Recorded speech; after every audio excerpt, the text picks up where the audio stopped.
in a grey January day. Low cloud cover and the possibility of meeting with a Messerschmitt lost in the clouds forced to fly the plane at a low altitude. Having made a circle over the forest, Po-2 goes to land, a short jolt at contact with the ground, and, sweeping a plume of Pozemka, the plane runs on the runway of the field airfield. Here is the farm Vasily Ivanovich Dymakhenko, commander of the bomber regiment. We taxi to the edge of the forest. Having put the car in a shelter, we are heading along a trampled path to a small house where the regiment's CP is located. 3 men are walking towards us with quick steps in front of Major Dymchenko, a dense, broad-shouldered man with traces of burns on his face. Next to him is Deputy Major Petrov and Chief of Staff Lieutenant Colonel Kol. These people I have known for a long time. I have not once had to visit them at the field airfields and in the regiments, but then I flew as a representative of the headquarters of the Air Army. Today they receive me as a division commander, their immediate superior. At the airfield is the usual frontline life. In the shelters near the planes fussing technicians and pilots. There is an inspection of aircraft. Nearby armourers remove long, heavy bombs from cars and hang them in the hatches. Scene part is preparing for a combat flight. From time to time from the runway in the winter skies soared into the winter sky scout planes. Having made a circle over the forest, they are carried away to the west. Having received a report from Dymchenko, together with him and Petrov, we are going to the places where the planes are parked. Since the last time I was at Dymchenko, the composition of pilots in his regiment has changed. Some moved to other units for promotion. Others went to the hospital. Others fell in battle to the death of the brave. They were replaced by new people, and I wanted to get acquainted with them directly at the planes. In a small clearing, in the Cafoniere, the plane of Captain Grishin. Grishin, squadron commander, one of the best pilots of the division. We met him at the plane. In a black fur jacket and moved to the back of the cap, he and his technicians were checking the readiness of the machine for flight. Noticing us, the captain wiped his hands, came up and, minting words, reported that the squadron was preparing to perform another mission. I had learned about the fact that the regiment was to raid a railroad station from the former division commander, General Vladimir Alexeyevich Yushakov, and now I was watching the personnel of the regiment preparing for a difficult combat mission. That day I got to know many people of the regiment better, with Lieutenant Petrov, the flight commander, with young, full of combat enthusiasm, Junior Lieutenant Arkhipov. The regiment commander also introduced me to Lieutenant Baranov, the brave scout of the regiment, who was known in the regiment as a brave air fighter, who was able to get information about the enemy in the most difficult conditions of the combat situation. At one of the airplanes my attention was attracted by a loud conversation. 2 people were talking. "Why do you, your pikey soul, again on alarm, forget things in the dugout? You think there are babysitters here for you?" one of them said menacingly. "Take your mitt." "I don't need them today, comrade petty officer. My hands are sweaty without them. I left them in the dugout to dry out," justified the cold falsetto. We went around the airplane and saw the petty officer shoving the mittens into the hands of the junior sergeant. "Oh, take them, I say, ugly girl, if I order you to, or you'll frostbite your fingers." The petty officer's voice is full of love and care for his comrade. They are old friends, Marf Vasily Ivanovich. Petty Officer Surofonchenko is a scary man, especially for his friend. The guy has golden hands and work capacity that knows no bounds. Having talked with the petty officer and his friend, we went further. In 3 hours, Vasily Ivanovich led me along an old forest path to a house on the edge of the forest, and from here to the village where his headquarters was located. Having shaken off the snow in the haylofts, we entered the room, the office of the Chief of Staff. It was a small room, wallpapered with gold flowers scattered on a bluish-green field. To the left, near the wall, a camp bunk covered with a grey soldier's blanket. It is often slept on by newcomers, and the owner usually either settles down on the floor with his fur overalls under his side, or goes into the next room to a vacant bunk. By the window is a table with a map penciled on it. In the corner, a chest with documents. That's all the front furniture. When we entered, Nikolai Yakovlevich Kulin put on the map the situation, just received from the higher headquarters. I had known Nikolai Yakovlevich for about 18 years. From the time when we were still cadets at the flight school, there was basically nothing new. Both sides continued to improve their positions. Our troops were preparing for an offensive on Jatskand, probing the enemy defense, fought local battles. based on the general situation of the franchise, determined and the actions of aviation, our pawns, as the pilots affectionately called their new planes P2, acting at altitudes of 200-400 meters by individual crews and small groups, bombed railroads and highways in the following areas: Vyazma, Smolensk, Spastamensk, Lyudinovo. Frequent raids of our pilots on the railroad stations Semlevo, Volostu, Piatnitsa, Alferovo, Tumanovo and Doroguj caused considerable damage to the enemy. Dozens of warehouses with ammunition and food, echelons with troops and military cargoes were destroyed in those days. We managed to a great extent to paralyze in the daytime and country roads. Hitlerites were forced to bring ammunition and food to the front line exclusively at night or in inclement weather, when our pilots were sitting at the airfield, cursing the weather. There was a lot of work in those days, and everyone worked hard. Returning to the base after a combat mission, the pilots ran to the canteen and, having hastily grabbed a bowl of fiery borscht, returned to the aircraft. During this time, technicians had time to inspect the planes and engines, repair minor damage sustained in combat, and gunners hung a new supply of bombs. After that, the crew was on its way to fulfill the combat mission. As a reminder of those hot battles of meetings with death, the pilots had traces of wounds and burns. From that time and burns on the face of the regiment commander Vasily Ivanovich Demchenko. Everyone in the regiment knows about how he got them, from the pilot to the cook and waitress of the regimental canteen, red-cheeked, cheerful girl Katusha. The case was like this. It was October 1941. Tank and motorized divisions of the enemy were rushing to Moscow. On the Warsaw Highway stretched eastward endless columns of Hitlerites. A mass of tanks, trucks with infantry, tanks were piled up near the bridge over Ugra. Dimkut Squadron was ordered to bomb the enemy columns in this area. The squadron took off without cover and took a course to the west. The enemy met the Soviet planes with anti-aircraft fire, but navigator Kreskov accurately led the squadron on a combat course. The first approach. Bombers dropped bombs. At the bridge, towering columns of explosions. Here and there were fires. Making a new approach, Soviet pilots combed the approaches to the bridge, firing machine guns at enemy tanks. Timchenko noticed that he was attacked by 6 Mi-109. Connect. The officer gave a command to his comrades. Attack Messerschmitts. There was a fierce fight. Our gunners' radiators met fascist fighters with friendly fire. The first enemy plane burst into flames and crashed into the forest. Almost simultaneously with him, Smoke and right wingman Timchenko, the plane burst into flames. The crew had to descend on parachutes. The fight continues. Messerschmitts attack actively, feeling their superiority. A new attack and a machine gun line riddled the dashboard on the airplane Timchenko. Broken gas tank. Go down. Timchenko commanded his left wingman. Get close to the forest and go away. I'm on fire. The pilot quickly carried out the commander's order. In a minute he disappeared behind the forest. Timchenko made a sharp turn.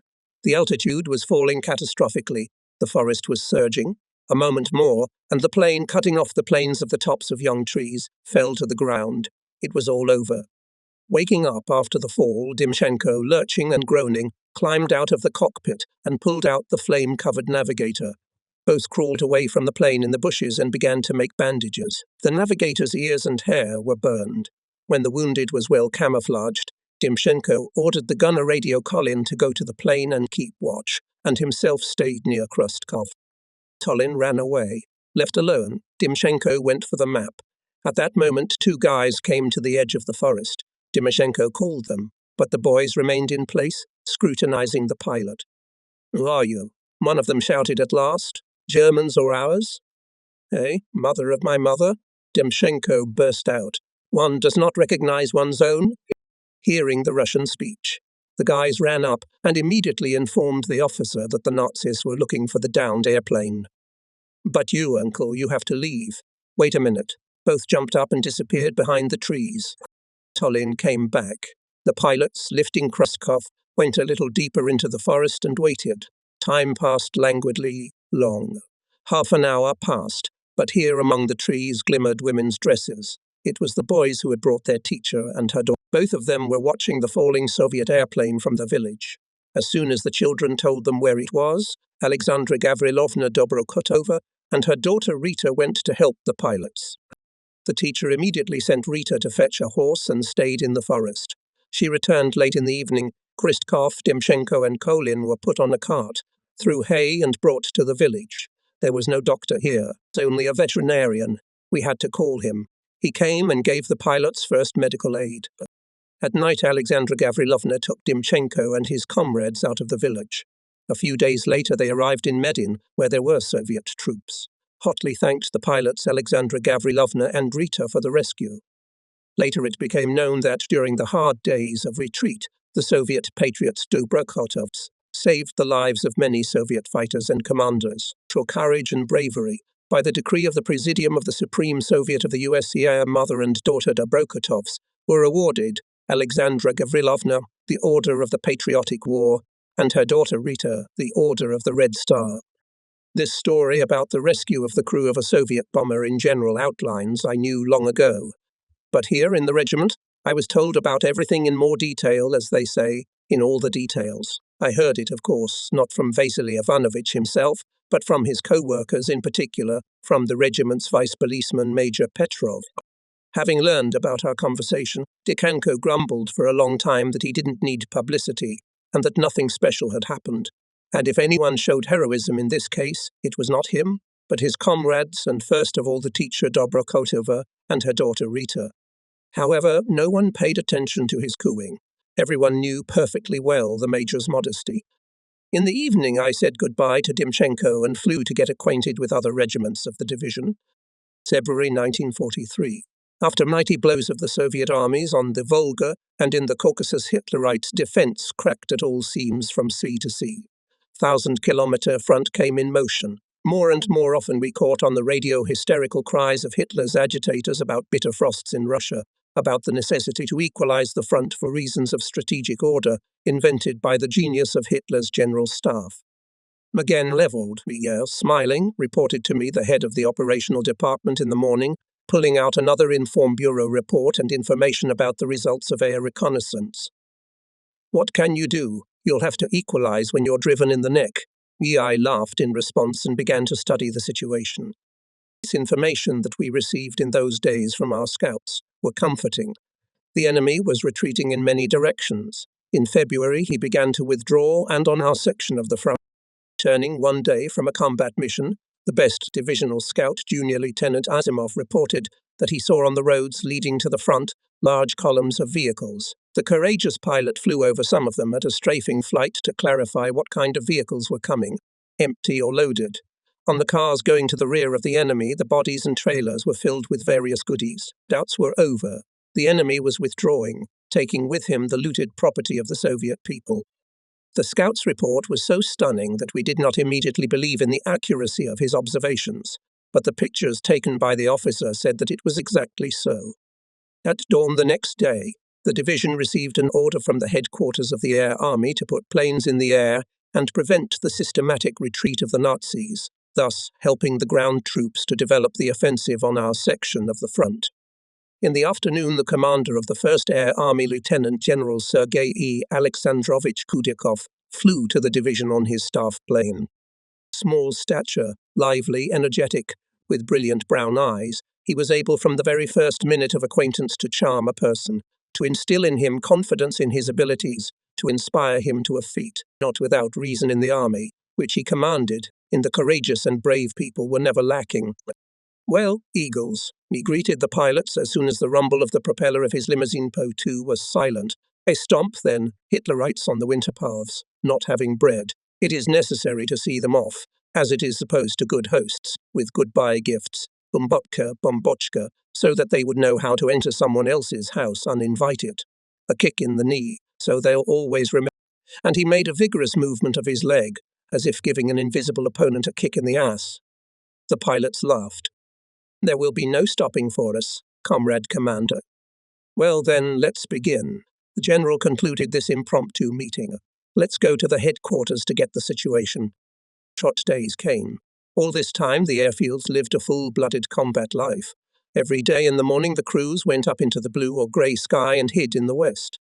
After a while, they would return, quickly steering the airplanes into cover. Here, the technicians quickly refueled the machines and hung the next portion of deadly metal in the bomb hatch.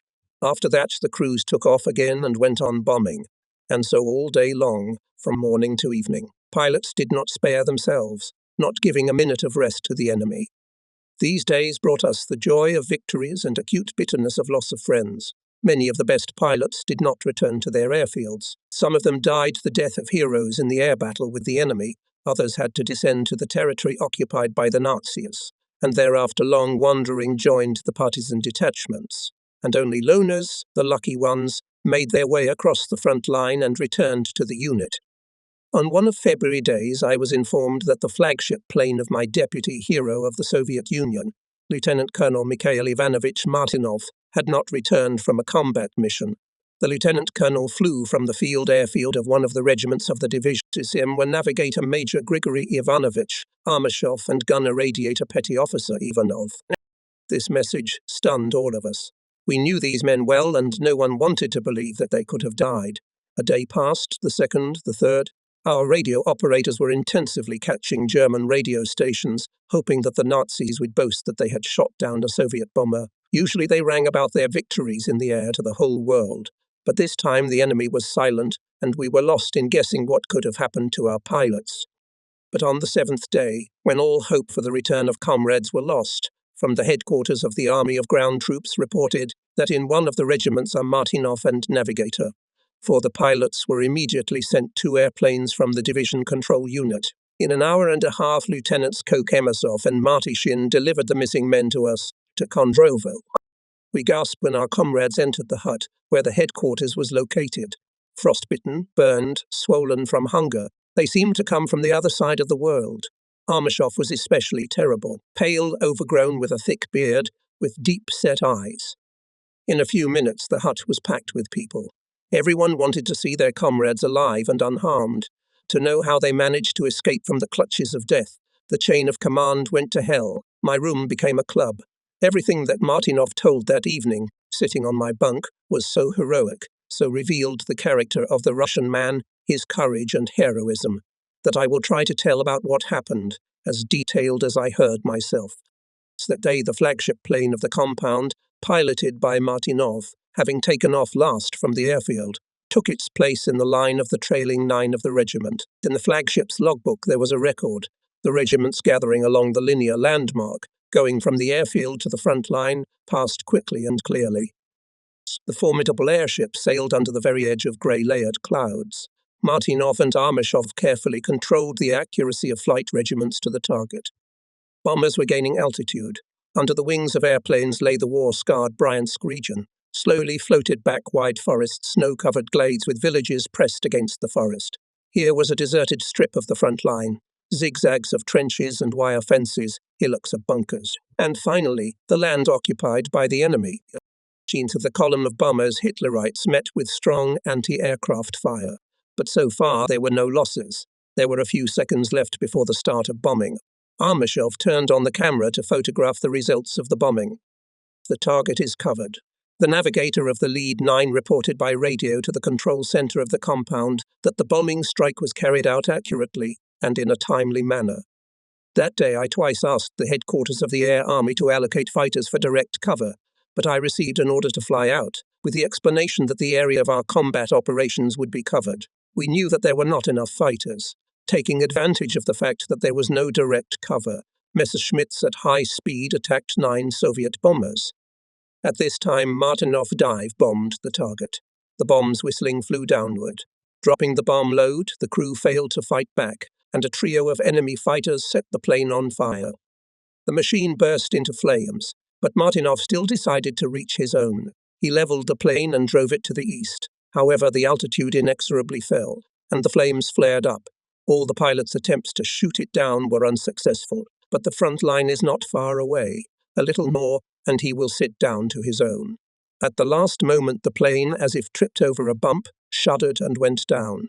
The pilot had time only to put under the wing to soften the fall of the burning machine to the ground. Waking up, Martinov looked around. Above his head, very low past the enemy fighter, a sheaf of bullets missed. The radio operator was good, heard Armashov's voice. He managed to jump out. Where is he now? Looking ahead, let's say that the gunner radio operator Ivanov, who jumped out with a parachute, was wandering in the woods for 3 days. Hungry and frozen, he came to the village. Here he was captured by fascists and sent to a camp for prisoners of war. The foreman stayed in the camp for 4 months, and when he was transported to Bobruisk, he escaped from the train and got to the Belarusian partisans. With their help, he returned to his unit. Finding himself on the ground, Martinov bandaged the navigator. Then the pilot spurned parachutes and hurried to go deeper into the forest. After walking about 2 kilometers, they sat down and began to count the property. The supplies were not so great. 2 tablets with maps, 2 TT pistols with 2 sets of ammunition, a pair of compasses, a pocket lantern, a box of matches, 4 cigarettes in Martinov's cigarette case. That's all. The onboard rations were burned. A sad, hungry life lay ahead. Despite the seemingly hopeless situation, the pilots did not lose their vigor. We will fight our way to our own. They decided, captivity is not for us, communists, and both of them walked on. The sky was dropping light fluffs of snow. Driven by the wind, they fell on the faces of the pilots wet with sweat. Soon the officers came to a beaten path. Armashov suggested leaving along the path to cover their tracks completely. They walked about 200 meters. Then they saw that the path turns sharply to the left. We stopped. We began. At that time they heard shouts around the corner and a machine gun burst. The pilots jumped aside and took cover behind thick tree trunks. A few minutes later, 5 Hitlerites ran past them on the path, breathing heavily. They were heading towards the burning airplane. But now they disappeared behind the trees and everything went quiet. Having consulted, the pilots decided to stay in the spruce forest and at night to move by compass to the rear of the enemy. 2 options were worked out. The first one was to sneak to the partisans in the Bryansk forests, which was not an easy task given the extremely light food ration of the officers. Besides, there was open terrain ahead. Here they could be spotted by the enemy. The second option was better, to pass through the front line in the area west of Dominici, where, according to Martinov's assumption, the enemy's defense in the dense forest was not solid. We approved the second option and began to prepare for the passage. But here on the path again appeared fascist machine gunners. Returning from the airplane, they walked slowly, holding automatic rifles at the ready. Without stopping, the soldiers walked past. The pilots sighed, "It's gone." By night, a snowstorm had broken out. The forest was smoking with snow dust. Spiky snowflakes crashed into the face. Somewhere in the distance, to the right or to the left, one could hear the deafening bursts of shells and mines, so the crackle of machine guns. The pilots followed the compass. Ahead of the clearing, 1/2 kilometer of open space.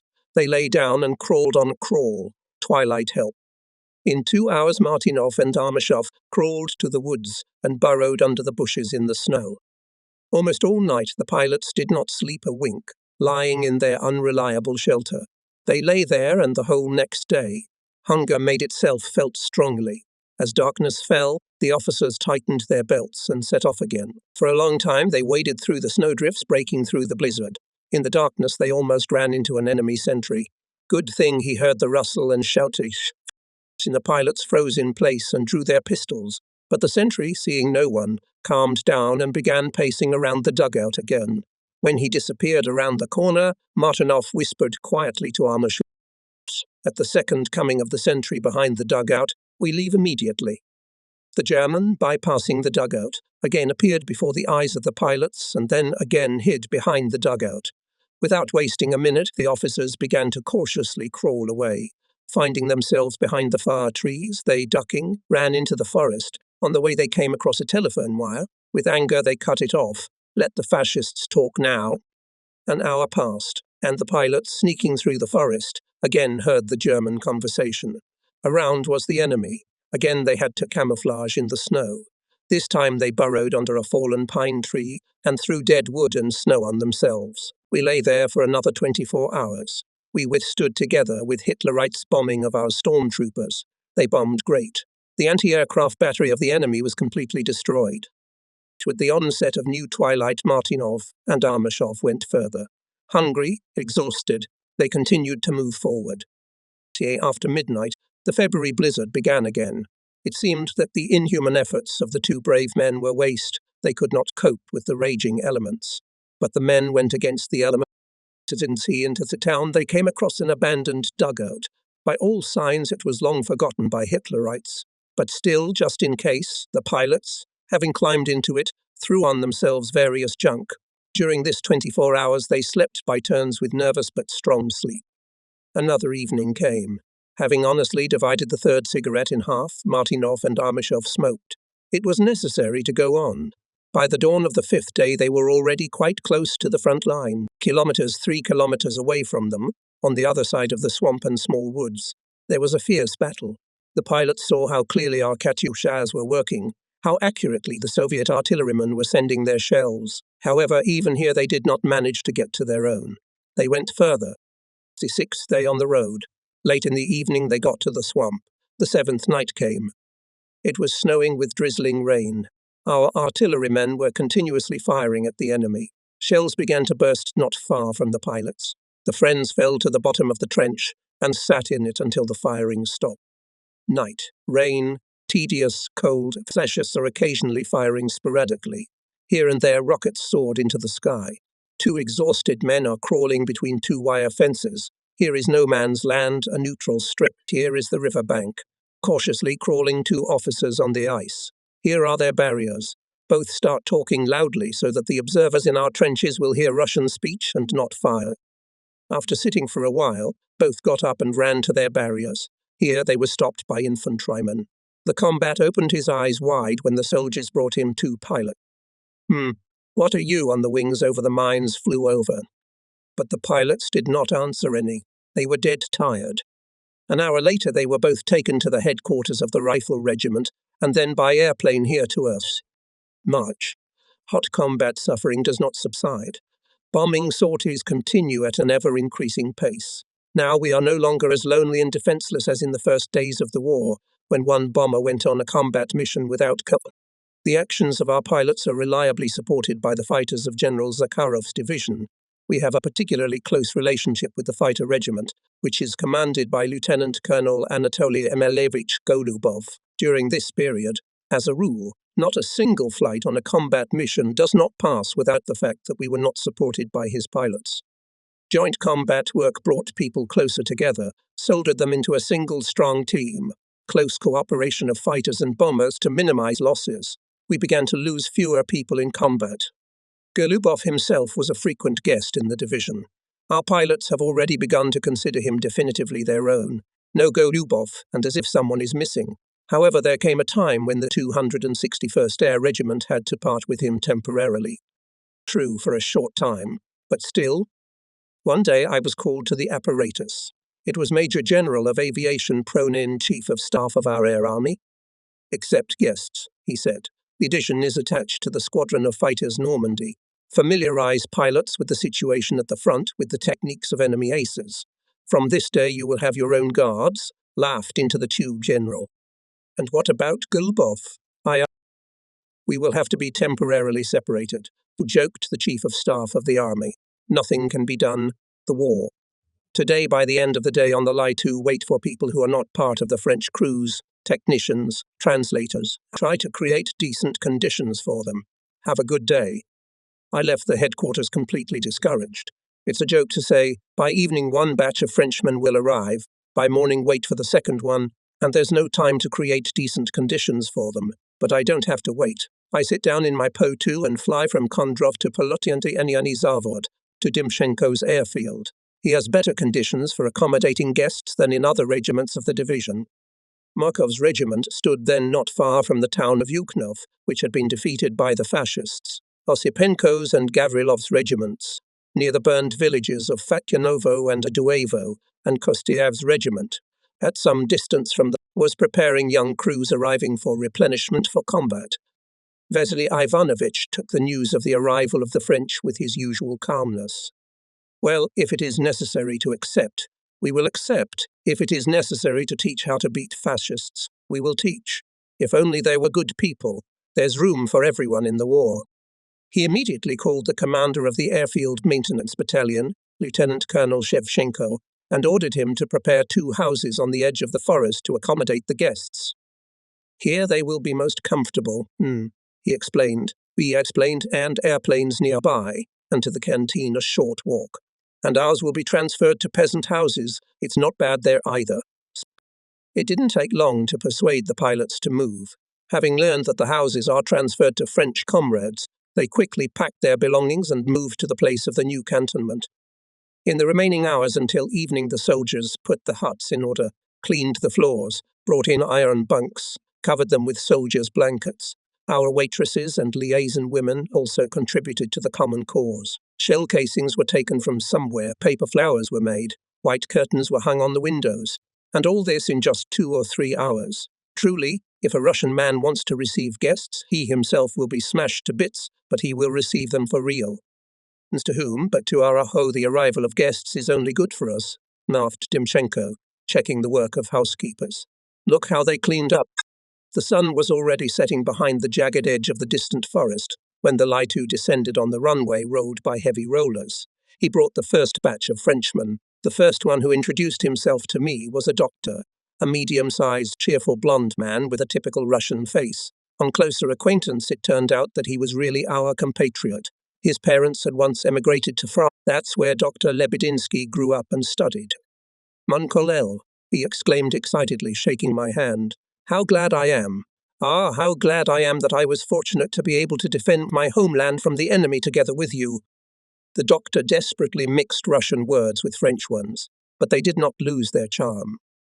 The other Frenchmen were no less excited by both the warm welcome and the fact that they had finally arrived at the front. They were sufficiently fed up with sitting in distant Ivanovo and doing combat training instead of fighting for the honor of France. In the morning, the next day at no dawn, the familiar to all Po-2 of the commander of the Air Army, General Kudyakov, descended on the airfield of the Polotnienieni plant. I've come to check how prepared we are here, he said, laughing, pulling off his big leather cuffs from his hands. But no one believed in the check. Everyone knew that it was not this question that had raised the general in the air so early. He himself wanted to meet the young patriots of fighting France. The day of March was unusually fine. Light frost and spring sunshine, cumulus clouds running westward high in the sky. While waiting for guests, we stood at the edge of the forest and looked into the distance. For a long time, the horizon is empty. Finally, someone shouts. They're flying, they're flying. Excitement on the ground builds. How will the rendezvous happen? Will both sides immediately find that common language, establish a working contact so necessary in joint combat work at the front? What are the French pilots? These and many other questions, apparently, torment not only me. But now everyone sees the French. They're flying in 3s, 5 links. On the approach to the airfield, they close ranks and fly in a tight formation. Now clearly visible are the national colours of the French banner, blue, white, red, in which the bark of the Soviet yaks are painted. Close formation in frontline conditions. What is it? Daring, boyishness, or high skill? Multiplied by the confidence that at any moment this formation will instantly disintegrate and the swift yaks will rush to the attack. I think and frown unhappily. No, look how good these Frenchmen are. I hear Kudyakov's voice nearby. Damn it, but it's just great. Masterful handwriting. You're lucky, Sergei Pavlovich. I don't know if I'm lucky or not, but so far there's nothing to criticize in the flying skills of the guests, and I'm admiring it along with everyone else. Comrade Colonel, the commander of the Normandy, Major Tulian, asks permission to land. He shouts to me on duty at the airfield.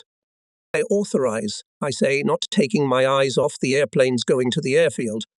Exceptionally clear group formation, minimum allowable intervals and distances in flight, quick and accurate reorganization before landing approach, brilliant calculation and landing, the handwriting of the masters. The French have a strong grip, flashes in my head. A group of French pilots is heading towards us from the woods. In front, a short, tall, gaunt commander. This is the Major, Squadron Commander Jean-Louis Tillian. The formation stops near our group. A short wave of his hand to the helmet, and Major Tullian clearly reports on the arrival of the Squadron Normandy and my operational subordination. The report is over. A firm handshake and the official meeting is interrupted. Our pilots rush to the French. They shake hands firmly, kissing. Then, hugging each other, everyone goes to the dining room where a friendly lunch is prepared. It should be said that this time the hostesses have surpassed even themselves. Despite the difficult front conditions, the canteen is cleaned up as for a holiday. The tables have snow-white tablecloths. True, the service is different, but in my opinion, no one paid attention to it. The front 100 grams made the conversation lively. At first, the French, who were more vivacious and temperamental, spoke through interpreters, but no more than half an hour passed, and the interpreters were out of order. The pilots switched to sign language, a method of communication that seems to have been used since time immemorial in all corners of the world. It's the commonality of professions, excellent knowledge of business and technology, a common goal to which these people strived, made the impossible possible. A man who did not know his neighbor's language understood him perfectly. To make it more convincing, utensils were used. Knives, forks, salt shakers, plates turned into airplanes in the hands of the pilots, their own and the enemy's. They circled over the table, depicting air battles. Energetic gestures confirmed, told, passed on the experience of combat work, and no one thought about the fact that it all looked a little funny and naive. But the language of the heart was spoken here. Until midnight in the dining room reigned fun. In the evening the blizzard began to blizzard, and we were free from combat flights. And you, Sergei Pavlovich, they say you can play the accordion? Play something more cheerful for the youth. Kudyakov whispered to me. In a minute I had an accordion in my hands, slipped by someone's obliging hand. I had to shake the old days. I turned the furs and the loud sounds of a waltz filled the room. Instantly the couples swirled. The French, apparently, are still French everywhere. Before our guys could even blink an eye, the guests picked up the girls and twirled with them in a smooth dance. Waltz was replaced by a cheerful polka, then danced Russian and Gopuk. Here our boys showed themselves. The guests only shrieked in amazement when the dancers made intricate tricks. No ours? At midnight I ordered to close the ball. With dawn began work on the airfield and maybe even combat flights. We went home with the pilots went to bed, and General Kudyakov and I talked for a long time about the people of France, who came to us to fight the common enemy on our land. Their fates had turned out differently before they came to us in the Soviet Union. The Normandy Squadron was formed in 1942, after receiving the consent of the Soviet Union to the active participation of French pilots in the battles on the Soviet-German front. Our country provided them with free-of-charge combat equipment and took over the supply of French pilots. The group arrived from Libya from the Rayak Air Base. The name of this airbase, patriotic pilots made their battle cry. Subsequently, over the Russian fields, in the skies of Belarusia and Lithuania, over the blazing cities of East Prussia, the French command sounded more than once. Rayak, forward. The first volunteers came from England and the Middle East. At the airfield they were met by Major Tulian, who later became the first commander of the Squadron Normandy, Captain Litolf and Major Pulikan. Behind them, a trio of fugitives, or three musketeers, as they were called by the French, Albert Durand Lefebvre, and with them a 26-year-old Parisian Jacques-André. De la Poix joined them a little later, as well as Lieutenant Durand, Senior Lieutenant Beguian, Lieutenant Deville, Lieutenant de Saigny, and others. All these are brave, courageous guys, not sparing their lives to save the motherland. The thoughts and aspirations of these men were perfectly expressed by Major Tulian, who once said, France lost the battle but did not lose the war. We have come here to prove it in practice. 15 men, 15 characters, 15 courageous hearts, ready to go to the feet and to death for the sake of their people, for the freedom and independence of their country. With such people we now had to act wing to wing and fight together for our victory. A ringing spring day. Ice caps are crunching affectionately underfoot. Overhead, among the archipelago of clouds, the airplane is slowly circling. From here, from the ground, it looks like a soaring kite, calmly and lazily describing clear circles over the bluish haze of the distant forest. The sun is beginning to warm up. By the Caponias in the calm, there are already puddles. Large oil stains float on the dark water. The snow near the bushes is blackened. Last year's dead grass has emerged on the bumps. Probably in a month the first snowdrops, the heralds of spring, will appear here. I walk along the dark path to the barracks where the French pilots are studying, and I think that in a week or two it will be necessary to change the camouflage. There are not many free hands for this work. Apparently, to help the maintenance battalion will have to throw and flight staff. Excessive load on the officers, but nothing can be done. The situation strongly dictates its requirements. They cannot be neglected. It's the slightest omission, and you will pay for the blood of people, the loss of combat aircraft. I opened the door to the barracks. a spacious room equipped as a classroom. All pilots usually study here, but today it was given to guests. The class is led by the navigator of the regiment Armashov. Teams on the board in front of the listeners, the scheme of the area of the upcoming actions. Blue winding ribbon Ugra. Behind it on the west bank stretch black teeth of enemy defences, fortifications, observation posts, behind the woods, firing positions of artillery and mortars. Further to the Dnieper, the woods pass into a solid forest massif. Behind it there are enemy airfields, Seshcha, Borovskoye, State Farm Dujino, Bryansk, places familiar to each of our pilots.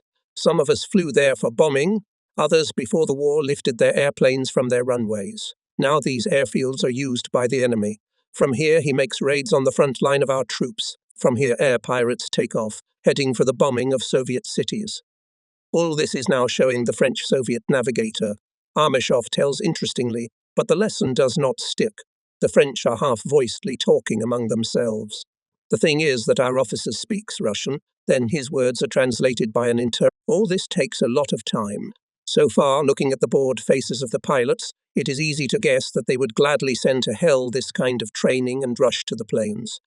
During the break, I advise Armashov more resort to the scheme, to the drawing, to show on the models. The second hour is more lively. In the eyes of the French appeared in the light, there were lines, sprinkled with questions. French fighter pilots were concerned about many things. Turbulent, for example, was interested in the question, at what altitudes we fly, what is the system of defense in the air? Calm, imperturbable Litatov several times insistently asked through an interpreter how we have a connection between fighters and bombers in combat, by radio or something else. Lively black-eyed May inquired about how the enemy objects are covered by anti-aircraft fire, where anti-aircraft facilities are located. Says French aviation captain Lefebvre was interested in how soon enemy fighters appear over the objects we attacked. There were a lot of questions because from the knowledge of the situation and the enemy's fighting techniques depended to live or die to win. That's why the French pilots were so thoroughly inquiring about the finest details of our guys' combat work. My appearance brought a new excitement in the class. Questions were sprinkled in my address. I had to tell the French about tactical methods of enemy fighters, i.e., about that part of the fascist aviation, which the Ryaks would have to face from the very first days of their combat activity. The conversation lasted until lunchtime. I told the newcomers about the cunning methods of fascist aces, how they distract our fighters, take them away from the bombers, and at this time other groups of Messerschmitts or Fokkers attack our planes. I did not have to go far for examples. Remember, Armashov, how fooled you fascist pilots last month? I nodded toward the major. 4 Messers attacked the Hawks. Well, those into battle and the Nazis did not get into the fight. They gave one burst from machine guns and scattered behind the woods. Ours followed them in the heat of the moment. It turned out that in a minute our bombers were without cover. Here we were attacked by enemy fighters, which at first went above us behind the clouds. By force we fought them off. It could have ended badly, but the Hawks came to their senses in time and returned. But it is not quite competent, mon colonel, interrupted me Tuyen. Maybe the major said something stronger to our fighters, but the translator translated it that way. No.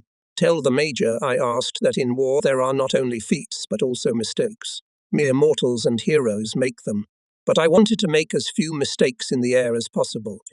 The translation was apparently accurate, because the major was embarrassed and began to say something fast and quick to the interpreter.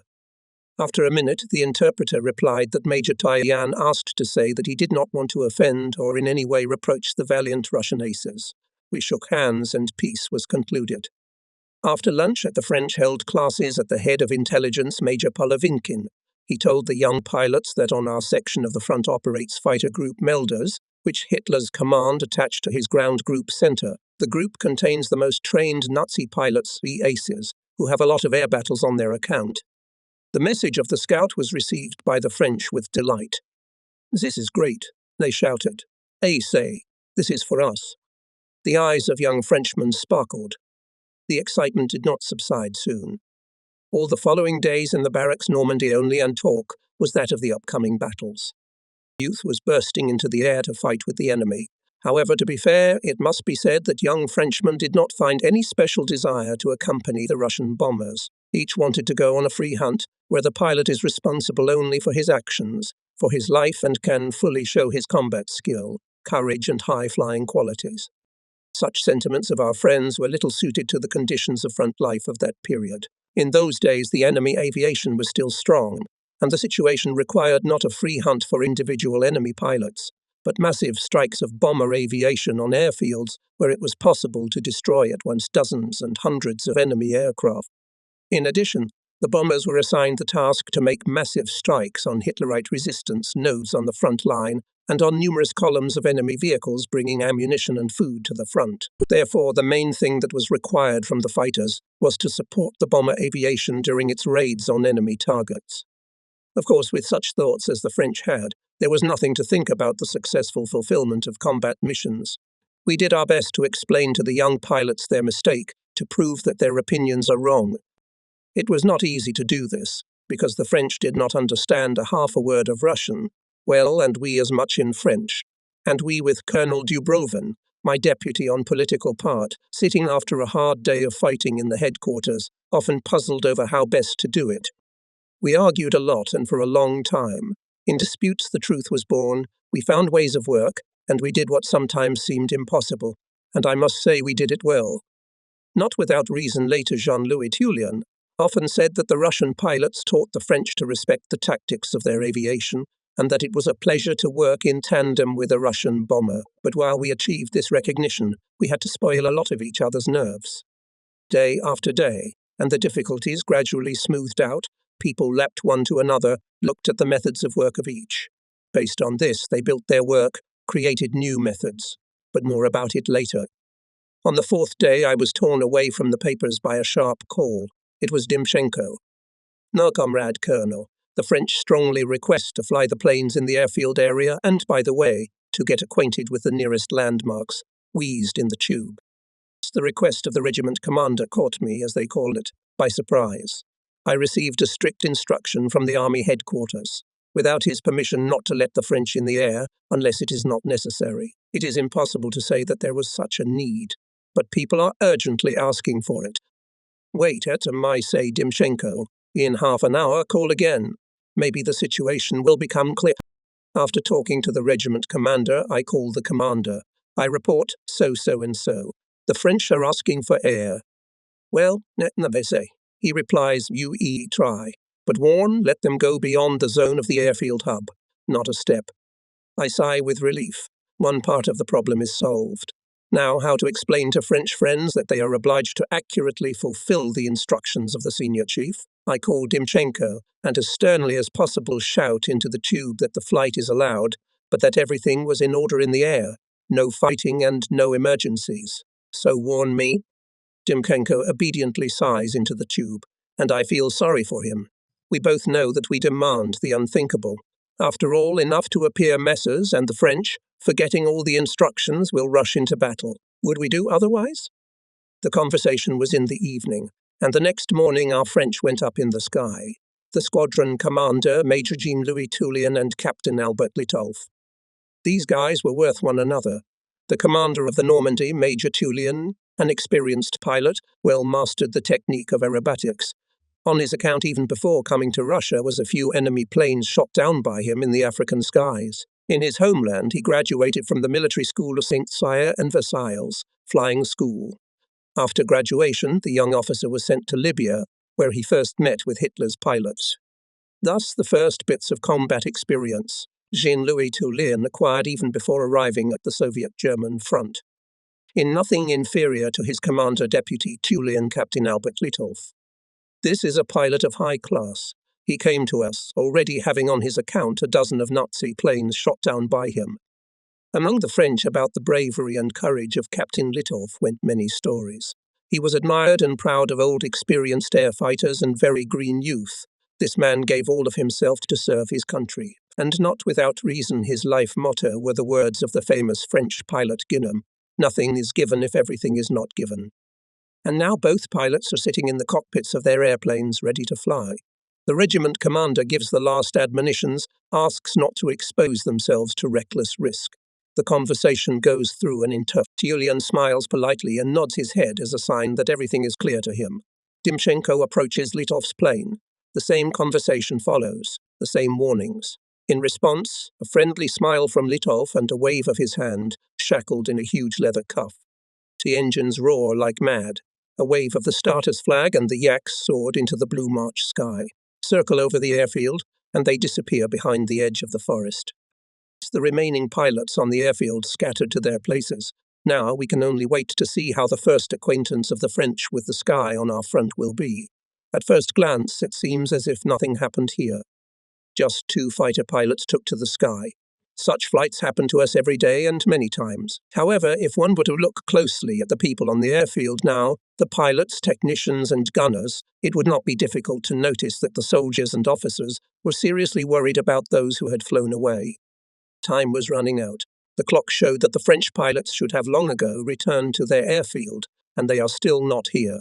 I do not let go of the handset and stormed on the phone airfield Timchenko, at the same time cursing myself for allowing these brave Frenchmen, who were rushing into battle, to take to the air on their own. It already seemed to me that the irreparable had happened. Running into the enemy pilots, they were both shot down or hit. If they were not killed in the air, then having descended by parachute, would be in a desperate situation on the ground. Well, where could 2 people in a foreign country go without knowing the language? Who would help them? Any Russian collective farmer would take them for Germans. I ordered Timchenko not to move away from the apparatus and to report immediately when airplanes appear. I'm listening myself. They are coming back. Ye. I hear a loud, joyful voice of Vasily Ivanovich. I want to know the details, but at this time called from the army headquarters. I pick up another phone. Now I think I'm going to get a scolding. Congratulations on the victory, Megichetia Kutikov's distant voice. What victory? I ask again. With the victory of your French. The ground searchers saw how they scooped up 8 misses. They said only feathers were falling. Give them the command's thanks for their courage and skill. The tube is silent. Yes, I was only able to pronounce. It was all so unexpected. I called Timchenko again. Now I find out all the details. It turns out that our 2 Frenchmen were quietly flying around their area, not thinking about any fight with enemy planes. But as they say on The Catcher and the Beast Runs, above Ogre, they were unexpectedly attacked by Mi-109s. Neither Tulian nor Litov were used to evade the battle. In the Soviet sky for the first time sounded a clear French command. Ryaki forward, both planes bravely rushed to meet the enemy. In the sky, a deadly merry-go-round began. Its opponents sought to take a favorable position for the attack, and having taken it, rushed forward. Winning determination, skill, excellent combat hardening of French pilots. Despite the numerical superiority, the fascists leave the battlefield. No one pursues them. They are running out of gasoline. We have to go back. And the pilots quickly fly to the airfield. Having returned, both excitedly report to the regiment commander about the battle. Well, what will you do with them? Laughs Timchenko. Scold them for complacency and put them in the brig.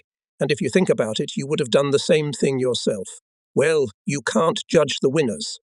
Well, friends, your peaceful life is over. I say to the Frenchmen, sitting in their barracks in the evening. Tomorrow you take baptism of fire on our front. After my words in the room began something unimaginable. From solid adults, pilots turned into frolicking boys. Laughter, shouts of delight, friendly banter, all. Stop it, stop it. I laugh. Listen to the task. In a minute, 15 pairs of eyes are attentively following my pointer. I show on the map the location of the enemy resistance node, which will be struck tomorrow from the air. Tell the situation. Ground units must in this area to break through the enemy defences. We support the offensive from the air and together with artillery destroy the main firing points. The task is difficult. Our pilots were well aware of this enemy node with its strong anti-aircraft cover. We also knew that attacking the object, bombers will definitely be met by fascist fighters. We need to think about everything well, and above all about the interaction of Russian pilots' bombers with the French. After all, for these few days, none of us had not advanced a single step in the field of language learning. However, it was necessary to get out of the situation. The first thing we did was to prepare a list of the most necessary commands that we would need in combat and in flight. Scribes rewrote these commands on cardboard tablets and handed out French texts, translated into Russian to the Normandy pilots, and Russian text of commands translated into French to ours. Not to say that this was particularly original, but still now we could agree on joint actions.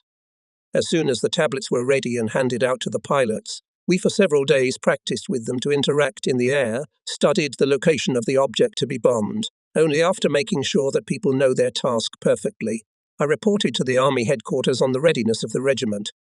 On the day of the flight on a combat mission, the weather fell out as if specially for raids of airships in the rear of the enemy. Spring cumulus clouds, puffy as absorbent cotton, sparkling under the bright rays of the sun, reliably hid the planes from the eyes of enemy observers. Blue window openings allowed a good observation of the ground and the detection of a given bombing target. The planes took off in groups. I led the first 9, the second, Major Dimchenko. Gathering squadrons of French fighters over the airfield was quite satisfactory. Having made a circle, we took a course to the west. I was covered by Jean-Louis Toullion with 2 quadrants of his fighters. One was commanded by himself and the other by Albert. 6 Litolf and Lefebvre covered the squadron Dimchenko. On the way, I'm preparing to give commands to Toullion and Albert. I opened the tablet, put in front of me cartons with French commands. In my heart, I curse myself that in my time I was so negligent at school about learning French. How it would come in handy now. In the classroom during training, everything went well. The Frenchmen followed my commands precisely and clearly. But what about in combat? We're flying over the spring land. Below are black forests, windings of country lanes winding through the fields. There is a slight movement on them. These are the cars, stuck at night, getting out of the mud. From the height, they look like big black beetles, concentratedly climbing on the sand. Ahead is the front line, reports the navigator. But I myself can see dark lines of enemy trenches behind Ugra, zigzags of wire fences, black thawing on firing bunkers. The enemy resistance node is the object of our bombing. We have already been noticed there. High above Ugra, shells of anti-aircraft guns are bursting. It's too early to worry the not. Be more attentive. Perhaps we should expect that the enemy will not limit himself to anti-aircraft fire, and so it is. On the left, directly at us, rushes 409th. From afar, the striped Messerschmitt seem to hang motionless in the air and only increase in size as they approach. Messerschmitt 109D, a good fighting machine, and when it is controlled in the air by an experienced pilot, you need to keep your ear to the ground. Enemy on the left, I give the command to everyone, and separately to the French. Cover the left. But they've already seen the enemy. Ryaki, forward. I hear Tullion's voice in my earphones. Albert and after him the others repeat the command, as if encouraging themselves. The first 4 Frenchmen boldly go into the attack, covering us from the enemy's attack. 4 red star arrows with tricolored cokes fly over our formation. The second 4 continue to protect us, watching the air. The Nazis cannot withstand the frontal attack of the French and quickly leave the battlefield. Bombers begin bombing. Black drops of bombs fall in the location of the Hitler's defences. Cameras of our planes accurately record the fountains of explosions in the area of enemy batteries and firing points. Everything seems to be in order. However, more thoroughly we will determine the results of bombing at home when we will develop the film. Meanwhile, my 9 turns aside, giving way to Squadron Dimchenko. Just before the start of the bombing, he too is attacked by enemy fighters, but Litolf and Lefebvre turn them to flight. Dimchenko, as well as we, bombed successfully, and the regiment lies down on the reverse cure. A few minutes later, the planes, one after another, land at the airfield. The first sortie together with the French was successful. Our pilots and pilots Normandy went, proud of their victory. The trial of interaction between bombers and fighters was mostly successful. True, the habit of the French in the battle to work for themselves several times made themselves known. That one or the other pilot broke away from his pair or 4, starting an individual battle. The next day we detailed our actions in the air. Pilots Normandy pointed out their mistake, but as practice later showed, our friends did not soon abandon it, even after a few months, already interacting with the Guards Golubov regiment. Many of them, out of habit, forgot that to fight collectively is much easier and safer. Our exuberant Russian spring has finally entered its rites. The earth is warm. Fields, a few days ago black with mud, covered with young grass. In the forests, the tender foliage has rustled. But we have no time to admire nature. Combat sorties follow one after another. We must gain air superiority, and we are gaining it. The French are helping us well. Recently, Durand and Preziosi accompanied a pair of our bombers P-2 bombing objects near Roslava. On the way back, they were intercepted by two Focke-Wulf 190s. Covering the pawns, Preziosi first rushes into the attack and opened fire. Focke, engulfed in flames, stone flies to the ground. The second hastily leaves. After him rushes in pursuit of Durand and hit him. All four safely return to their base. On the same day, together with the French pilots celebrate their second victory. It was won by Albert and May. True, their return was not as successful as Durand and Preziosi. Albert had to land his plane on its belly, but both pilots survived. We're having a big celebration. Our bosses have arrived, workers of the Krasnopresnensky district of the capital. We have long kept a strong connection with them. They often visit us, report on their work to our soldiers, sergeants and officers. We also give a report on their combat work to the toilers of Moscow. Strong connection front and rear helps us to fight the enemy. The chiefs arrived by automobile and stopped in a small forest, among bushes covered with bright spring greenery. "Well, how are you doing here?" asks the Chief of Staff, Colonel Tolstoy, head of the delegation, the first secretary of the district committee, Nina Vasilievna Popova, shaking his hand firmly, in a manly way, shaking his hand. "Are you beating the fascists?" Beat our pilots, my dear Nina Vasilievna, beat well," laughs the colonel. "But we can't do badly, we have to report to you. Your controllers, look how strict they are." And he waved his hand in the direction of the cars, and the inspectors were getting out of the cars with jokes and cheerful humour. They were honoured old workers of the glorious Krasnaya Presnya and young boys and girls, invisible heroes of the war, forging victory in our rear. "Yes, the controllers are good," agrees Popova. "They stay up nights at the machines, and many of them are just kids. I'm not coming to you alone today." Nina Vasilievna suddenly, as if she'd realized it, said, "I brought some more guests." She nods her head in the direction of the bus that has just arrived. "Who would you have thought?" We gasped when we saw Oleg Konstantinovna Tarasova and other artists of the Moscow Art Theatre getting out of the bus. In the evening, the guests were at our division headquarters. The next day, we took the artists to the airfield Dimchenko. The meeting here was enthusiastic. The French were especially shocked. Surrounded by our guys and girls, they looked at them confusedly, often answered inappropriately. It was good that the interpreters helped. The confusion of the French had to be explained by their great modesty. They, as true heroes, did not boast of their exploits and said about themselves that they, as honest Frenchmen, only fulfilled their duty to their homeland. But our guys gave them an ovation. Especially enjoyed the attention of Major Tyulian, Lefebvre, May, Albert and Preziosi, as pilots who had already managed to show their bravery and courage at our front. After the first acquaintance, the French led the Muscovites to their airplanes. The guests especially scrutinized them, counted the holes. There was a lot of laughter at Lefebvre's machine, the nose of which was painted in the form of a shark's mouth. "This is to make the Nazi pilots more afraid of me," Miss explained, smiling. "Lefebvre. They have an ace and a dragon, and I have a shark." After the inspection of the equipment, the concert began. The stage was set up in the field in car. The guests stayed until morning and left to the neighbouring regiment to Major Osipenko, and in the afternoon to the regiments of Dimchenko and Gavrilov. A few days later, our aviation made heavy strikes on enemy airfields. We bombed the enemy's facilities at the airfields in Sesha and in Bryansk. More than 500 Soviet airplanes were raised in the air. The air operation to defeat the enemy bases was successful. After it, the jackets of our pilots, including the French, were decorated with orders. We well celebrated the first awarding of our friends. At the gala dinner, not a few toasts were raised for the awardees. Not a few good wishes were expressed. Soon after the celebration, 9 Taiyan appeared over Spazdemensk. Having met the enemy fighters, the French bravely entered the battle. Victory remained on the side of the pilots of Normandy. Lieutenants May and Durand distinguished themselves again. However, that day at the airfield did not return to Bizian, Derville and Poznansky. For a long time we walked around the airfield, waiting to see if the familiar outlines of Yaks would appear on the horizon, but time was up and hopes disappeared. In addition, many of the French who took part in this battle claimed that they saw the pilots were shot down and fell to the ground. By evening, Kudiakov and I flew to Dimchenko. A long conversation with Tulian followed. The general patiently explained to the brave French commander the reason for the death of the pilots, proved that victory is achieved not only by courage, but also by reduction. Tulian smiled politely, but on his face it was clear that he did not agree, although out of respect for the general does not object. It was necessary to make a serious decision. After all, a few more such battles and Normandy will be left without pilots. The fate of the squadron was decided.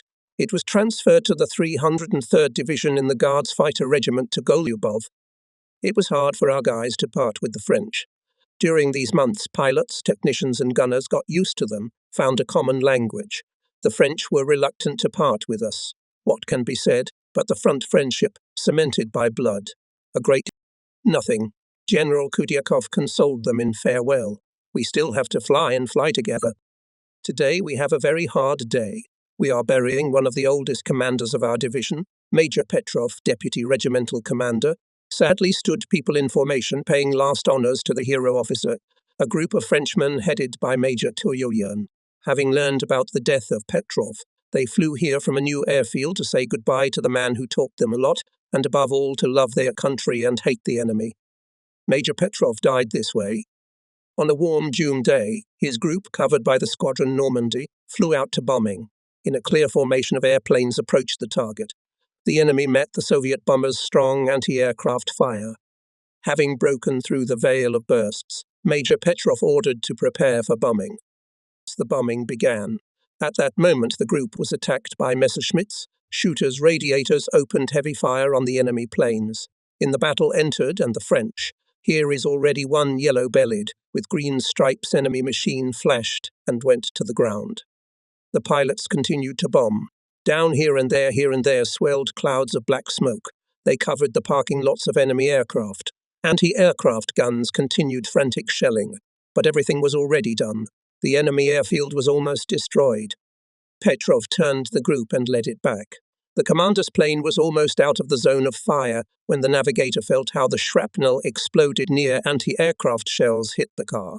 The airplane shuddered. Looking at the pilot, the officer saw that Petrov's shoulder somehow unnaturally rested against the armoured backrest of the cockpit. A stream of blood was spurting from the temple pierced by the shrapnel. The pilot was dead.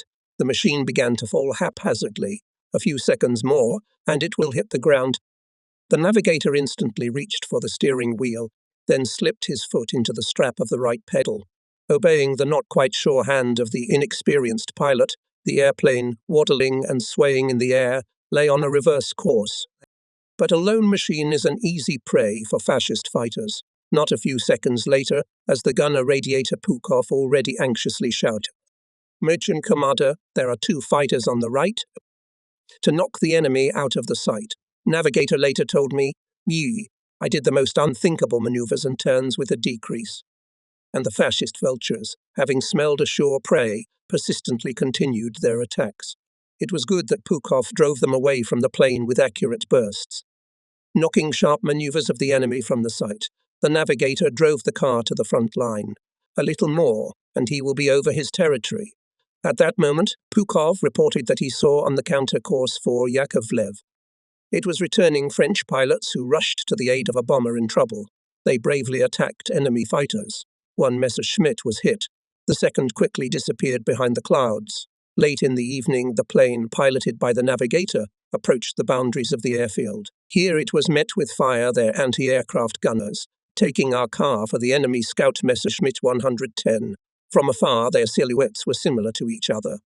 "I'm my plane, USE Tufts." Shooting stopped. It was necessary to land, and the navigator did not know how to do it. From the ground, he was ordered to move away from the airfield and jump with a parachute.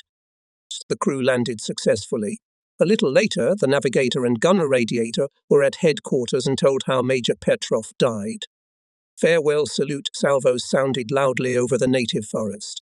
Soon we will move from this airfield to another, leaving here a low hill of earth, under which lies the body of our friend, but none of us will never forget him, because, as Jean-Louis Tulian said when bidding him farewell, he was a man of great heart. Saying so, the courageous commander of the Normandy did not know that soon we will mourn his death. A few days later, Major Turbulent, attacking the enemy airfield, was hit and directed his plane into the enemy vehicles standing on the field. In May, I was called to Kozels. There was an airfield of the 18th Guards Regiment of Fighter Aviation. In short, I flew to Golubov. It turns out that he is a guest of French General Petit, who at that time headed the French military mission in Moscow. His arrival was associated with the inspection of the Squadron Normandy. In addition, he brought awards to the most distinguished French pilots. His arrival turned into a real celebration. At first, Normandy held a kind of parade in the air. The French carried over the airfield, showing his general excellent flying skills. The representative of the French command was satisfied with the flight training of their, as he put it, guys. Indeed, the pilots performed admirably, but we knew that in real combat they work much better. After the flights, everyone went to the mess hall for a gala dinner. Here General Petit presented awards to Captain Litov and Albert. Then again toasts were raised. At first, the glasses were Russian front, slightly smelling of gasoline. Then there were French wines. They were brought with General Petit. The evening passed in a friendly, warm way. September 1943. Indian summer. In the forest's thin aspens are burning brighter and brighter with yellow-red fire. In spite of gunfire and shooting in the sky, migratory birds are stretching southward along the old routes. We fly too, but our routes are new. The Soviet army, having broken the enemy resistance, is advancing on Smolensk. On the ground, our troops have already liberated Yelnya and are successfully advancing westward. We've had some changes in command. The Air Army received Colonel General of Aviation Mikhail Mikhailovich Gromov, a pilot known to the whole country, hero of the Soviet Union. Shinisan Tamandas tasked for the division, a number of successive bombing strikes to defeat the enemy aviation at its largest airfields. The first in line was Borovskoy. I called to me the scout of the division, Lieutenant Anisimov. We sat with him a lot of time, clarifying the task, and it was not easy. Anisimov had to gather information about the airfield in Borovskoy within a few days. In the morning, the scout took to the air. By lunchtime, he returned, handed over the pictures, and flew away again. For the next 3 days, the lieutenant flew several times a day. As a result of these flights, we clarified that twice a week. By 13 o'clock, Hitlerites fly to Borovskoy. For what purpose? It is not known. But at these hours, the airfield was crowded. The information is tempting. However, the message of the scout required verification. Painfully unbelievable that the enemy in broad daylight brings its aviation in one place. He could do it in 1941, but true, Borovskoy, according to the information I had, was well covered by anti-aircraft fire and fighter. We requested the front headquarters to check the information gathered by our pilot through the headquarters of the partisan movement. Soon the confirmation came from there. Anisimov, as always, was right. Now it was possible to fully develop the operation to defeat the enemy airfield. After sitting without sleep for 2 days, the headquarters prepared the development. It was decided to make a raid in the daytime, attack the enemy unexpectedly, when he is not waiting for us, blocking beforehand his airfield. The army commander approved our plan. On September 12, the commander of the fighter division, General Zakharov, came to see me. "Well, neighbor," he greeted me. "Are we bombing Borovskoy?" "We will," I answered, "if your men support us." "My men will support us, don't worry. You will go together with your old acquaintances, and by the way, with your pupils. I'll send all my men in the Normandy. I think they can manage." Leaning back in his chair, Zakharov took out a cigarette case and smoked. Before lunch, he and I outlined all the stages of interaction. After a quick snack, Zakharov hurried off. "It's time, brother, to go home. Tomorrow I'll send Golubov and Poyard to you. With them you will make a final agreement." Waving his helmet, Zakharov went to the plane. A few minutes later, his Lay-5 disappeared behind the forest. In the morning came Golubov and Poyard, who replaced the dead Taoyan. Again a meeting, but now with all the commanders of regiments. Then the second with pilots. It was agreed that we will strike tomorrow at precisely 13 o'clock, and that was the end of it. All night and all morning engineers and technicians checked airplanes. Gunners hung bombs. Before the flight, everything was finalized. It is the first to rise from their airfield pilots of the 18th Golubov Regiment and the French. In order not to get on the wave of enemy locators, fighters went on a shaving flight, almost above the ground. In terms of skill, it was the most remarkable fighter raid that I had to hear about during the entire war. Imagine for a moment the swift speed of the Yaks going almost above the ground. Here it is enough for a pilot to hesitate or get confused for a fraction of a second, and his airplane will smash into a hill or a tree. Excellent, but somewhat eerie skill. The Nazis were dumbfounded when they saw the Red Star fighters over the airfield. The locators had not warned the airfield, and therefore the enemy anti-aircraft facilities were silent. As a thunder of clear sky, our planes crashed on the fascist airfield, pouring lead on the airplanes standing on the ground. A large air base of Hitlerites this time was completely blocked. Soviet fighters did not give the enemy planes a chance to get out from under the blow. True, some of the fascists tried to take off from one of the sectors of the airfield, but nothing came out of it. Even on the ground, they were attacked by pilots of Zemarin's squadron who shot down 2 airplanes. The same failure was suffered by a group of Hitlerites in another sector. While attempting to taxi for takeoff, it was attacked and destroyed by French pilots under the command of Lieutenants Marcel Albert, Barbier and Lefebvre. In order to save their planes at Borovsky airfield, the Nazis requested help from neighboring airfields. In a few minutes, 2 groups of fighters Mi-109 and FV-190 appeared on the battlefield. A fierce fight ensued. However, superiority in numbers was on our side. Squadrons Sibirin and Zamorin together with the French attacked the enemy. Fascist pilots had nothing to do but hurriedly leave. At this moment, over the enemy airfield appeared a compound of P-2. The planes went in 2 large groups. The first was led by Lieutenant Colonel Timchenko, the second, Lieutenant Colonel Gavrilov. The approach of the 1st Regiment lasted less than a minute, the same amount of time spent in Gavrilov. By the second approach of our bombers, enemy anti-aircraft gunners, apparently, a little came to their senses. In the air flashed bursts of anti-aircraft shells, but it did not help. Bombs fell on airplane parking lots, on anti-aircraft batteries, airfield facilities, gasoline depots and bomb stores.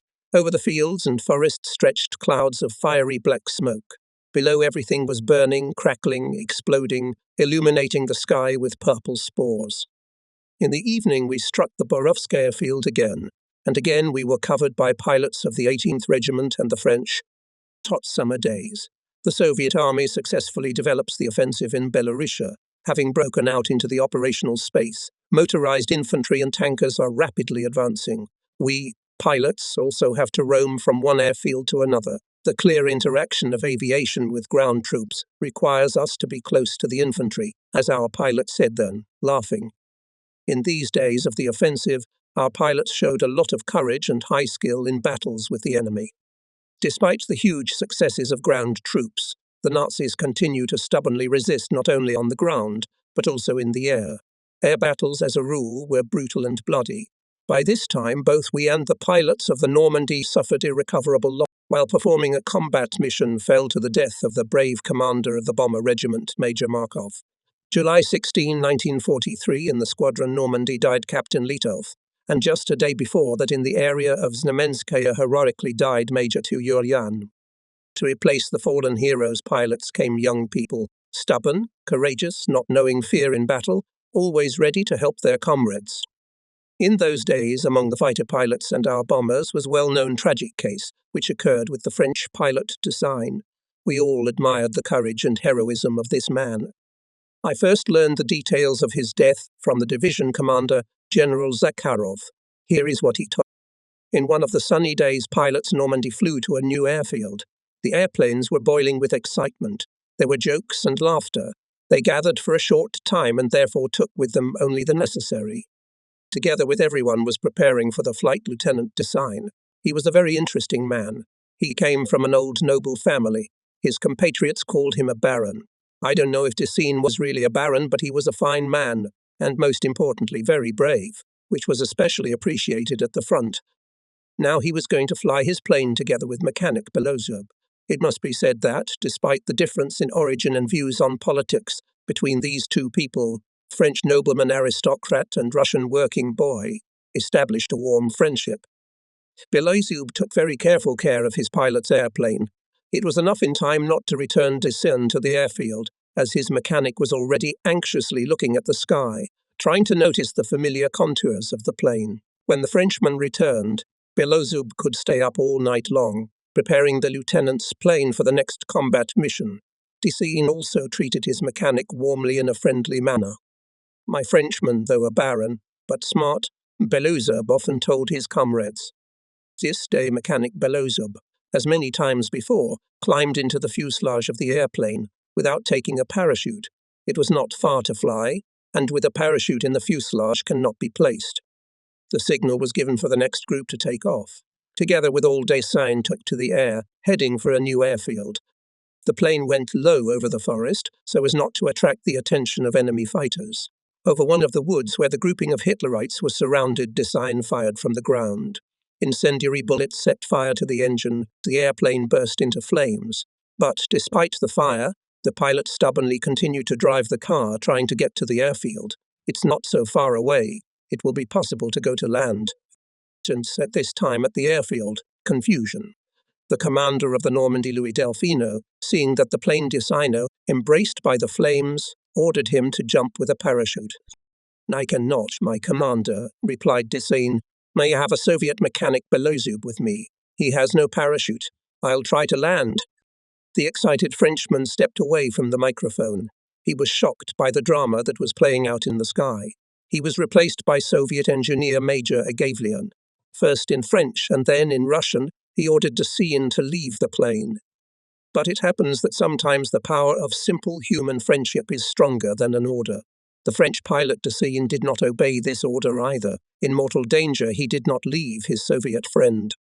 Several times Desain tried to shoot down the flames and by all means make a landing, but without success. Fire and smoke prevented him from making a proper approach. From the ground continuously followed commands on the radio. Desain, take the right. His chief of staff, Major Vetovin, and engineer Agavlian made every effort to save the crew. Burning airplane then flew straight into the forest, then, turning around, again tried to get on the landing strip. Finally, the commander of the regiment of Soviet fighters and Major Louis Delfino, seeing the futility of the pilot's desperate attempts to save the life of his mechanic, transmitted a joint order: immediately leave the plane and jump alone. But Desain did not respond. The final approach, and the plane crashed into the ground. The heroic Frenchman sacrificed his life trying to save his Russian friend. Not much time passed, and we in our regiments began to talk about a new episode, showing the friendship of our guys with the French. In the battle over one of the settlements in East Prussia, Messerschmitt shot down a Soviet bomber. The pilot, Lieutenant Yakubov, began to descend by parachute. At that time, the Normandy pilot, Lieutenant Nier, who was covering Yakubov, was also shot down. The Frenchman also ejected by parachute. They descended in the neutral zone. May had both legs broken. The Russian officer did not leave his French friend in trouble. Despite heavy fire, he shouldered his wounded comrade and crawled to our trenches. "It seemed to me that I would never get out of this scorcher," Yakubov said later. "Bullets whistled over my head like a cloud of bees. I thought of only one how to save the Frenchman. Several times Eamon asked me to leave him and save myself, but I didn't understand a word of French, and even if I did, I would never have done it. I continued to crawl forward, carefully sheltering my comrade from enemy bullets. Having crossed the heights, I found myself at our wire fences. A little more, and I got into the trench of one of the rifle companies of the battalion defending here. From here we were both transported to the unit. For saving the French officer, I was awarded the Order of France, Combat Cross.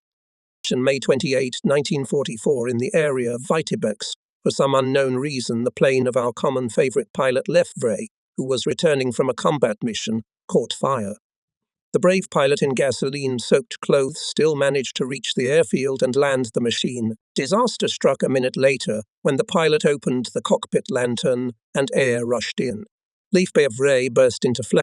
Jumping out of the airplane, he began rolling on the ground, trying to douse the flames. Soldiers rushed to his aid, but it was too late. Burned Lefebvre urgently sent to the Moscow military hospital, where he died a few days later in the arms of Captain Delfino. The Frenchman was posthumously awarded the title of Hero of the Soviet Union. The Soviet offensive continued. Minsk had already been taken. Our infantry and tanks were approaching the Niemen. Not giving the enemy a break, our troops pursued the Hitlerites, throwing them out of the limits of the native Soviet land. And we are already flying further. The task was set: to block from the air the capital of Lithuania, Kaunas. Fighters and we, bombers, do not know a minute of rest. On the approaches to Kaunas, we do not often have to meet our friends Rajaks. They are now more active in the free hunt for fascist airplanes. The fame of the French heroes is spreading all over the front. The exploits of our Rajaks are closely intertwined with the exploits of Soviet pilots, and we heartily rejoice at the success of our friends. At the beginning of August, it became known that for the courage and bravery of the personnel in providing from the air, forcing our troops to the Neman, the regiment Normandy received the honorary name of Niemen. Henceforth it will be called the Normandy Neman Regiment. The awarding of the regiment is like a confirmation of old merits, for which on February 24, 1944, Normandy was awarded the oldest order of our motherland, the Order of the Red Banner of Battle. Same fall of 1944. The war has already crossed the border of East Prussia. The troops of the 3rd Belarusian Front under the command of General Cherniakovsky broke the resistance of Hitlerites on the state border and started fighting on the Prussian land. In these days, our aviation had a lot of work. We bombed fortified positions of the enemy from Suwalki to Shervand.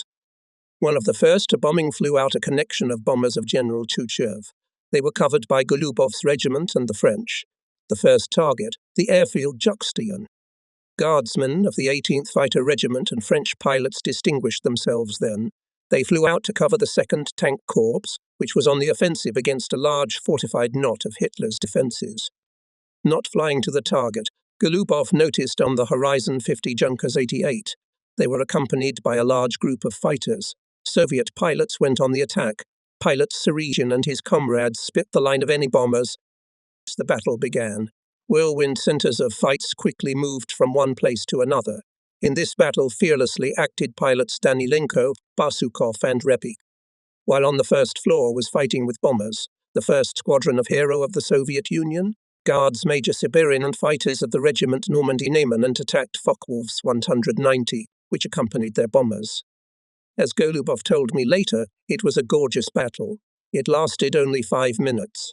But what speedy, maneuverable, perfectly armed Yak-3, flown by such masters of air combat as Sibirin and Zamorin, De La Poype and Risso, Pinchuk and Andrei, Zapaskin and Marcel Albert, carried in the air as winged avengers. Multicolored tracks crossed the sky now and then. In this battle, 5 enemy aircraft were destroyed in the first minutes of the battle. Major Golubov carefully watched his subordinates. Here the pilot Repikov, fascinated by the fight, pursues the enemy plane. He does not see that in the tail of his goes Fokker. The pilot's death is inevitable. A brave regiment commander rushes to the aid of his subordinate. A short attack, fire from close range, and set on fire Focke-Wulf falls to the ground. Repikov can continue the fight. At this time, a new group of French pilots is approaching. Now the advantage is fully on our side. The enemy is almost no longer resisting. One after another enemy pilots are trying to cling to the ground and leave. Thus, the joint efforts of our and French pilots were thwarted star raid of enemy aviation, with the help of which Hitler's command wanted to disrupt the offensive of our tank corps.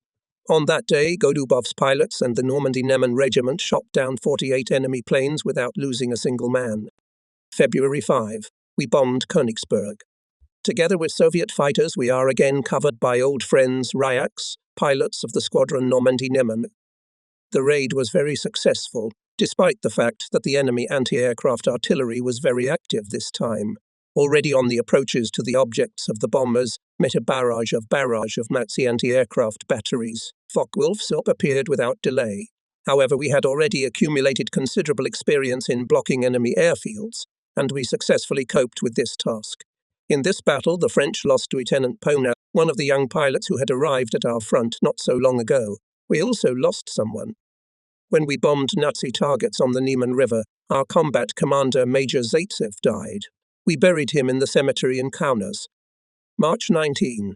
On the roads to Königsberg there is impenetrable mud. Tanks, cars, people are struggling to get forward. Hitler's citadel in East Prussia is completely surrounded by our troops. The garrison command is making incredible efforts to break out of the encirclement, but it's impossible. The enemy is locked firmly. These days we are actively supporting the actions of ground units. Over the fighting order of the Nazis now and then appear our attack aircraft and bombers. The actions of attack and bomber aviation reliably support the fighter pilots of the 303rd Guards Fighter Division and the French. April 3 and 4, we desperately bombing Königsberg. The enemy is finally suppressed by our aviation.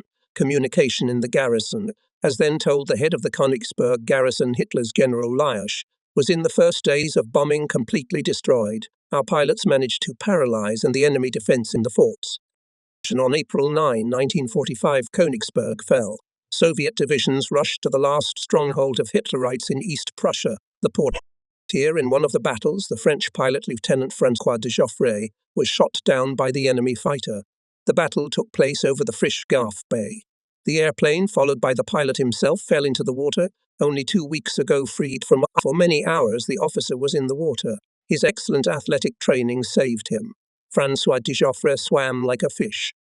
In the dead of night, exhausted from fatigue, he almost swam to the shore. But then his strength left him and he began to sink. The French officer was noticed by Russian soldiers. One of them bravely threw himself into the icy water and swam towards de Joffre. Half an hour later, the French pilot was already sitting in the dugout of the commander of the rifle battalion in a mug of hot tea, well flavoured with 90-degree alcohol. In April 25, we bombed Pillow for the last time. In the air, the bombers were reliably supported by fighters Golubov and groups of pilots Delfino. This was the last sortie Normandy-Neman. At noon on the Spitfreschnering, all quieted down. In the centre of the city on the buildings blazed red flags. East Prussia is cleared of Hitlerites. Columns of captured Nazi soldiers are wandering along the wet, broken roads. Often at the crossroads you can meet large groups of people. Men from under black and grey coats look out, striped canvas pants. Women are also dressed monotonously. Their faces are all grey and thin. Their eyes burn with excited fire. These are prisoners of German concentration camps, surrounded by our fighters. They tell about the horrors they had to endure. Guys stick them bread and sugar. They thank them and immediately sink their teeth into hard pieces of soldiers' bread. A few days after the capture of Pillow, the pilots of Normandy-Neman flew to Moscow to return home. This was the end of our joint combat work, but the front friendship did not end. 7 times was marked Regiment Normandy. Neman in the orders of the Supreme Command. 4 pilots, Marcel Lefebvre, Markel Albert, Caves André, Roland de la Poix, were awarded the title of Hero of the Soviet Union. French patriots made a worthy contribution to the common victory, in the name of which the Soviet soldiers and the entire Soviet country bore the brunt of the Great Patriotic War. In the days of severe military trials, the high patriotism of the Soviet people, courage and military skill of our soldiers served as an example for all how to defend the honor and independence of their homeland. We, apparently, until our last hour will remember the wonderful, courageous people, pilots of the squadron Normandy-Neman, who fought wing to wing with our pilots for the great victory over fascism. Many years have passed. Many readers, of course, will be interested in the future fate of the heroes discussed in the book. Some of them after the war visited the Soviet Union, but I was not able to meet with them, which I regret very much. But one warm August evening I received a call from Major General Ustinov, editor-in-chief of the newspaper Soviet Aviation. He asked me to stop by and see him. "I have a surprise for you. He finished the invitation, be sure to come." I shrugged my shoulders in bewilderment. What kind of surprise can we talk about? However, I got dressed and went to Maslovka, where the editorial office was located at that time. They are waiting for me there. Walking down the long corridor, I opened the door to the editor's office and stop in surprise. On the chair next to General Golubov, I see the familiar face of François de Joffre. He smiles and walks towards me. We shake hands firmly. De Joffre is visiting us. He will be vacationing on the Black Sea coast. That evening we sat in the newsroom for a long time. De Joffre asked us about his friends, the Russian pilots with whom he had fought during the war. By the way, he asked if we knew the surname of that Russian soldier who had thrown himself after him into the cold water of the Frischgarf and saved him from death. In this respect, neither I nor Golubov could help our friend. The name of the brave warrior is as yet unknown to us. If he reads these lines, let him inform us of himself. From de Joffre, we learned about the fate of some Frenchman. Hero of the Soviet Union, Viscount de la Poix is now preparing in France a cadre of young pilots. Marchi, Amage, Emone, Maria, Janelle, Carbon and some others are serving in some military, others civilian. De Joffre himself retired from the army. Lack of seniority and youth made him ineligible for a pension. He had to get a job.